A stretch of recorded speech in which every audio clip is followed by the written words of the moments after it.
कटौती प्रस्ताव विचारार्थ उपलब्ध है। अब इस चर्चा में भाग लेंगी कटौती प्रस्ताव में माननीय सदस्य श्रीमती आशा कुमारी जी। अध्यक्ष महोदय, मांग संख्या 8, मेरा जो कटौती प्रस्ताव है वो सांकेतिक कटौती का है। मगर अभी जो शिक्षा विभाग पे चर्चा हो रही थी, चर्चा नहीं, प्रश्न लगा हुआ था। सबसे पहले तो मैं ये कहना चाहूँगी कि शिक्षा विभाग बीमार विभाग हो गया है। जो कोरोना की बीमारी पूरे हिंदुस्तान में लगी, हिमाचल प्रदेश में एक कोई बीमारी जो है शिक्षा विभाग को लगी हुई है। शिक्षा विभाग में जो पढ़ाई का स्तर है वो दिन प्रतिदिन गिरता जा रहा है। कोरोना के बहाने से आपने स्कूल बंद रखे, शिक्षा संस्थान बंद रखे, आपने कहा ऑनलाइन पढ़ाई होगी।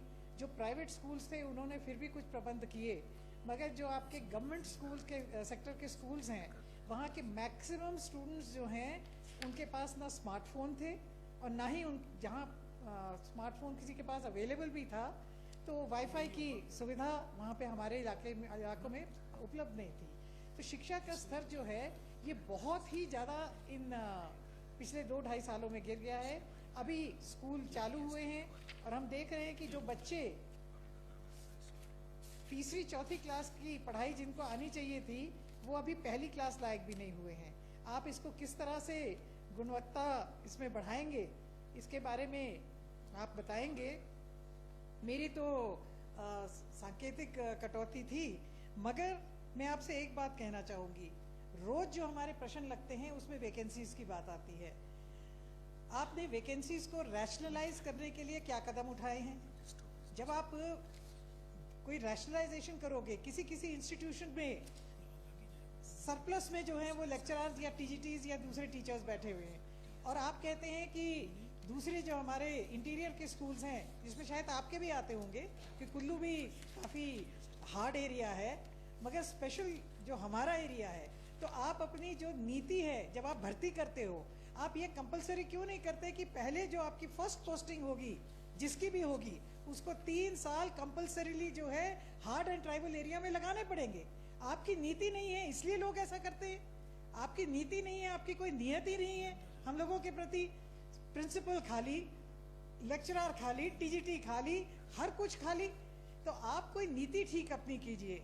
दूसरा अध्यक्ष महोदय, बिल्डिंग्स को लेके मैं कहना चाहूंगी, हिमाचल प्रदेश में स्कूल कॉलेजेस बहुत ज्यादा खुल गए हैं।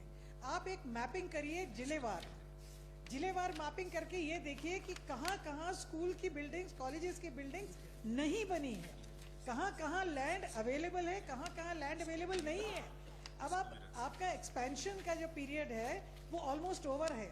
अब आपका कंसोलिडेशन का पीरियड है और इस कंसोलिडेशन के पीरियड में आप मैपिंग करिए, आप देखिए कि कहाँ पे क्या जरूरत है।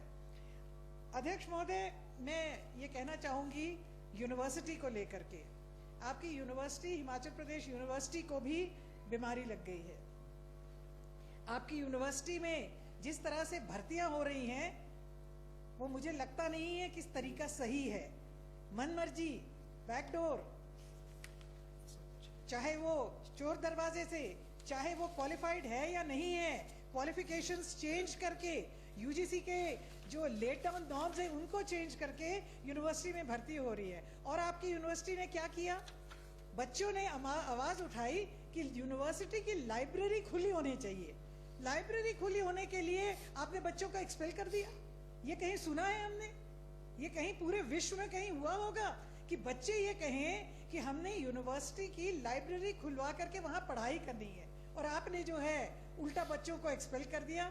अध्यक्ष सभापति महोदय, मैं जो अपने चुनाव क्षेत्र के सांकेतिक कटौती का जो प्रस्ताव था उसके बारे में मैं जरूर कहना चाहूंगी कि पहला सभापति महोदय, मेरा निवेदन है, पहली बात तो मैं ये जानना चाहती हूँ कि जब हमारी प्लानिंग की मीटिंग होती है और प्लानिंग में डॉक्यूमेंट में ये भी मांगा जाता है कि एमएलए प्रायोरिटी का स्कूल क्या है, एमएलए प्रायोरिटी की हेल्थ इंस्टीट्यूशंस क्या होंगी, एमएलए प्रायोरिटी की बाकी इंस्टीट्यूशंस क्या होंगी, मगर जब स्कीम्स का हमारे पास यहाँ पे आता है तो सिर्फ नाबार्ड की जो छप के आता है, सिर्फ नाबार्ड में या पीएमजीएसवाई में जो आरआईडीएफ में जानी है, यानी कि आईपीएच की, जिसको आप जल शक्ति विभाग कहते हैं, या पीडब्ल्यूडी की स्कीम्स ही जो है रिफ्लेक्ट होती हैं।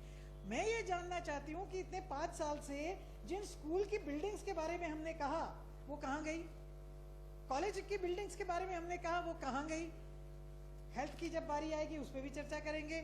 इसीलिए सभापति महोदय मैं ये जानना चाहती हूँ कि आपने, जो मैं बारंबार कह रही हूँ कि जो राजकीय वरिष्ठ माध्यमिक पाठशाला तेलका और ड्यूर हैं, तेलका की बिल्डिंग जो है, आप, मेरा प्रश्न भी लगा हुआ था और प्रश्न में के जवाब में आपने उत्तर दिया कि जब एस्टिमेट जैसे ही बन जाएगा, तो सभापति महोदय मैं 3 साल से इसको अपनी प्रायोरिटी में डाल रही हूँ, 3 साल से आपसे एस्टिमेट नहीं बना। किस तरह के आपकी वर्किंग है? ड्यूर की बिल्डिंग डिसमेंटल होके सीनियर सेकेंडरी स्कूल है, और सीनियर सेकेंडरी स्कूल है 1960s का, वहां पे कोई लैंड की प्रॉब्लम नहीं है, कुछ नहीं है, प्रायोरिटी में है, फिर आप इन स्कूल्स को क्यों नहीं बना रहे? कॉलेजेस की हम बात करें तो भिलई और तेलका दोनों की बिल्डिंग्स के लिए मैंने आपको रिक्वेस्ट किया।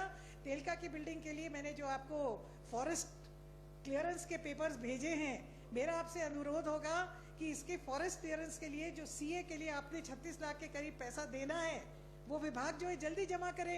इन प्रिंसिपल जो है आपको सैंक्शन आ चुकी है फॉरेस्ट डिपार्टमेंट से, तो आप अगर इसमें आगे उसमें पैसा जमा नहीं करेंगे तो जो फाइनल अप्रूवल है वो नहीं आएगी।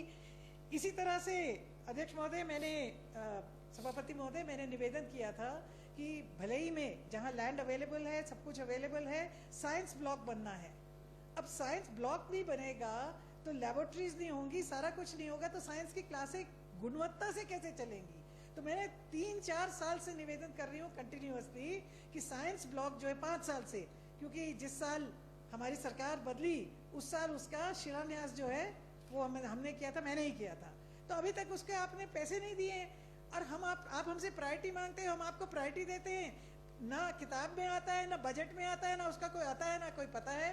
तो अध्यक्ष महोदय, ये जो जिस तरह से ये बजट में इन सारी चीज़ों का जिक्र नहीं है, मैं इस मांग का जो है, इस मांग संख्या का मैं तो विरोध करती हूँ। ये सारी चीज़ें जो है ये बजट में जो है इंक्लूड की जाए। धन्यवाद।